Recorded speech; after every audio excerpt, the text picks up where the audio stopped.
अस्सलाम वालेकुम क्लास 3। उम्मीद है कि आप सब ईमान और सेहत की बेहतरीन हालत में होंगे। हमारा आज का मज़मून है उर्दू लेक्चर नंबर 13।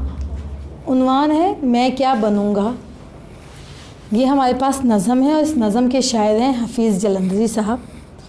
बेटा आज हमने इसका सवाल नंबर 4 करना है और सवाल नंबर 4 आपकी वर्क बुक के सफ़ा नंबर 18 पे दिया हुआ है।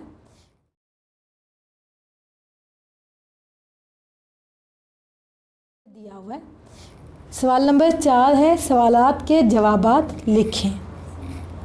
पहला सवाल है, नज़म में लड़का पढ़ लिख कर क्या बनना चाहता है। जवाब है, नज़म में लड़का पढ़ लिख कर रहबर बनना चाहता है।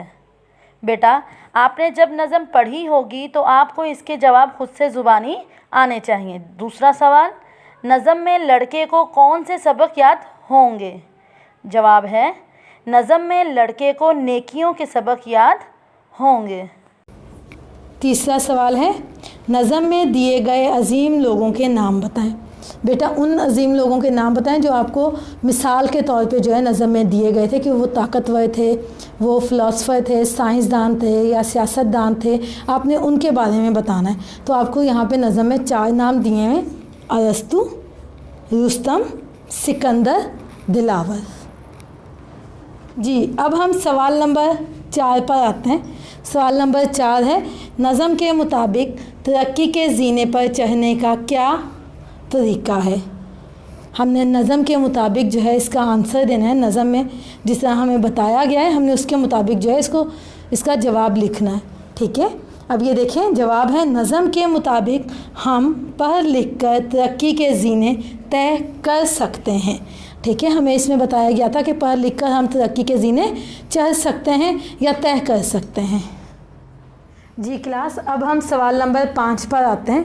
सवाल नंबर 5 है, इस नज़म से हमें क्या सबक मिलता है। बेटा हमने ये नज़म अच्छे से पढ़ी है। पढ़ने के बाद हमने देखा है कि इस सबक से हमें बहुत सारी सबक आमोज़ बातें जो हैं वो पता चली हैं। ठीक है, इसमें हमें अच्छाई की तरफ बुलाया गया है, बुराइयों से रोका गया है, हमें अजीम लोगों की जो है मिसालें दी गई हैं। अब हमारे पास पहला जुमला क्या है, इस नज़म से हमें ये सबक मिलता है कि हम अजीम लोगों के नक्शे कदम पर चलने की कोशिश करेंगे।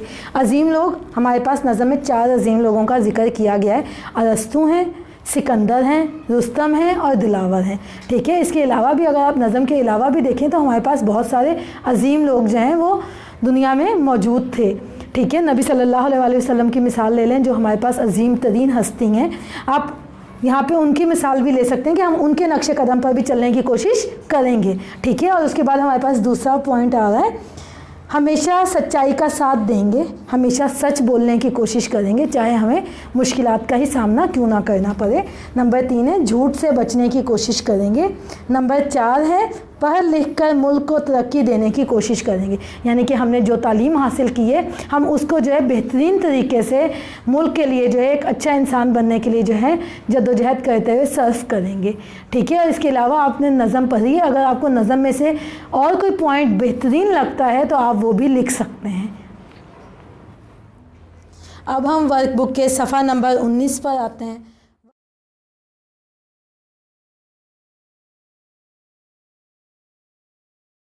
सफ़ा नंबर 19 पे सवाल दिया हुआ है, आप क्या बनना चाहते हैं, नेज़ क्यों बनना चाहते हैं।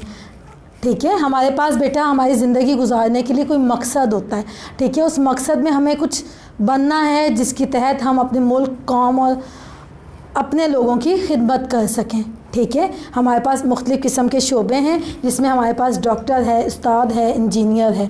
ठीक है, अब आपने ये भी बताना है कि आप क्या बनेंगे। इसके अलावा कोई और शोबा भी अगर आपने इख्तियार करना है तो आप उसके बारे में भी लिख सकते हैं और उसकी वजह भी लिखेंगे। जैसे अगर कोई डॉक्टर बनना चाहता है तो वो डॉक्टरों से मुतासिर है। ठीक है, मुतासिर है, उन्हें डॉक्टरों का काम खिदमत खल्क का करना अच्छा लगता है, खिदमत खल्क करना पसंद है। ठीक है, वो लोगों की खिदमत करके खुश होते हैं। जैसे अब उस्ताद है, उस्ताद तालीम देके खुशी महसूस करते हैं। और इसी तरह से इंजीनियर हैं, इंजीनियर जो है नई नई इमारतें बना के खुशी महसूस करते हैं। ठीक है, तो आपने ये वजह भी लिखनी है कि आप किससे मुतासिर हैं और किस वजह से मुतासिर हैं, आप क्या बनेंगे। ठीक है जी बेटा, अब हम सवाल नंबर 6 पर आते हैं। सवाल नंबर 6 है, बताइए ये कौन है। बेटा, इस सवाल को हल करने से पहले मैं आपके साथ एक आयत का तर्जमा बयान करना चाहती हूँ। आयत का तर्जमा है, और खाओ इसमें से जो अल्लाह ने तुमको हलाल पाकीज़ा रिज़्क अता फरमाया, और अल्लाह से डरो जिस पर ईमान रखते हो। बेटा, ये अल्लाह ताला ने हमारे लिए पेशों के मुतालिक जो है, हमारे पेशों के मुतालिक जो है आयत बयान की है। इसमें कहा गया है हलाल पाकीज़ा रिज़्क अता फरमाया, यानी कि अल्लाह ताला ने हमें हलाल चीज़ें अता की हैं। देखिए, हमारे पास बहुत कुछ चीज़ें ऐसी हैं या कुछ जानदार ऐसे हैं जो अल्लाह ताला ने हमारे लिए खाना हलाल की हैं, और कुछ जानदार ऐसे हैं जिनको अल्लाह ताला ने हमें खाने से रोक दिया है। ठीक है, इसके अंदर हमारे पास वाज़िया तौर पे बयान किया गया है कि हलाल चीज़ें खाएं सिर्फ। ठीक है, आज हम अपने हलाल शोबों में, हलाल रिज़्क में भी मिलावट करके उसको हराम कर देते हैं। जब हम अपने पेशों के साथ मुकम्मल ईमानदारी और दयानतदारी के साथ काम नहीं करते और अपने पेशे के साथ धोखाधड़ी करते हैं, तो हमारा रिज़्क हलाल भी हराम हो जाता है। हम जो इतनी मेहनत करके दिन रात लगा के मेहनत करते हैं, वो रिज़्क जो हम कमाते हैं अपने लिए, अपने घर वालों के लिए, अपने बहन भाई, अपने माँ बाप या अपने बच्चों के लिए, वो रिज़्क हलाल भी हराम हो जाता है। ठीक है, अब मैं यहाँ आपके साथ एक छोटी सी मिसाल बयान करती हूँ। आप देखें, गवाला जो हमारे घरों में दूध पहुँचाता है। ठीक है, गवाला जो हमारे घरों में दूध पहुँचाता है, गाय को घास खिलाता है, पानी पिलाता है, दिन रात उसकी रखवाली करता है, फिर वो गाय जो है दूध देती है। लेकिन दूध को बेचने से पहले गवाला उसके अंदर पानी की मिलावट कर देता है, और वो पानी जो उसने दूध के अंदर मिलाया है वो उस चीज़ को हराम कर देती है। गवाले ने दिन रात मेहनत करके दूध हासिल किया, रिज़्क हलाल हासिल किया, और उसी रिज़्क हलाल में जब वो पानी की मिलावट करता है तो वो रिज़्क हराम हो जाता है। बेटा, इसी तरह से अल्लाह ताला ने हमारे लिए बहुत सारे शोबे रखे हैं, बहुत सारे रोज़गार रखे हैं, लेकिन जब हम उन रोज़गारों को या अपने रोज़गार को मेहनत से, ईमानदारी से नहीं करते और उसके अंदर मिलावट करते हैं या अपने पेशे के साथ धोखाधड़ी करते हैं। अब मैं यहाँ टीचर हूँ, अगर मैं भी अपना पेशा सही से नहीं करती, अपना काम सही से नहीं करती, मैं कहती कुछ हूँ करती कुछ हूँ, तो वो भी जो है हमारे लिए रिज़्क हलाल नहीं रहता। ठीक है, वो भी हमारे लिए हराम रिज़्क बन जाता है। इतनी मेहनत करने के बावजूद भी हम जो हैं उस चीज़ को हराम कर देते हैं, अपने रिज़्क को हराम कर देते हैं। ठीक है, इसी तरह से दूसरे पेशों में भी मिलावट की जाती है। नबी सल्लल्लाहु अलैहि वसल्लम ने फरमाया, दुनिया की तलब में एतदाल से काम लो, तो इसलिए कि हर एक को वो चीज़ ज़रूर मिलेगी जो इसके लिए मुकर्रर की गई है, जो उसके लिए मुकर्रर की गई है। बेटा, हमें लालच नहीं करना, ना ही हमें किसी दूसरे की दौलत से, किसी दूसरे के रिज़्क से, किसी दूसरे की चीज़ों से हसद करना है। हमने अपने आप को बचाना है इन सब चीज़ों से, ताकि हम जो हैं अपनी दुनिया को महफूज रख सकें और आखिरत की तैयारी ज़्यादा बेहतर अंदाज में कर सकें। ठीक है, ये हमारा रिज़्क भी हमारे लिए जो है बहुत सारी आसानियाँ पैदा करता है। अगर वो रिज़्क हमारे पास हराम का रिज़्क ना हो बल्कि हलाल का रिज़्क होगा तो हमें आसानियाँ देगा। ठीक है, इसके साथ साथ मैं यहाँ आपके साथ तैमूर हसन साहब का एक शेर बयान करना चाहूँगी। शेर है, मेरी तवज्जो फ़कत मेरे काम पे रहेगी, मेरी तवज्जो फ़कत मेरे काम पे रहेगी, मैं ख़ुद को साबित करूँगा, मैं ख़ुद को साबित करूँगा, दावा नहीं करूँगा।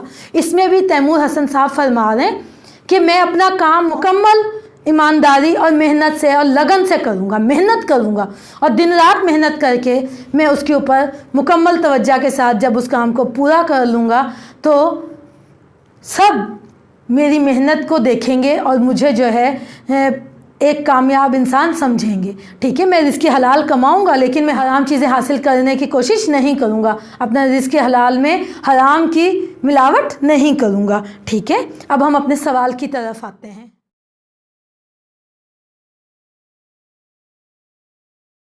अब हमारा सवाल है, बताइए ये कौन है।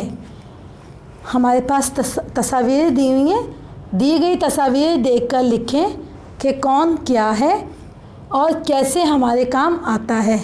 बेटा, पहली तस्वीर दर्जी की है और ये हमारे कपड़े सीता है। दूसरी तस्वीर डॉक्टर की है और ये हमारा इलाज करता है। तीसरी तस्वीर किसान की है, ये हमारे लिए फसलें बोता है। और आखिरी तस्वीर जो दी हुई है ये कारीगर की तस्वीर दी हुई है जो हमारे लिए फर्नीचर बनाता है। मुझे उम्मीद है कि आपको ये सबक मैं क्या बनूंगा अच्छे से समझ आ गया होगा। ठीक है, आपने इसको अच्छे से पढ़ना है और याद करना है। जज़ाकल्लाह, अल्लाह हाफ़िज़।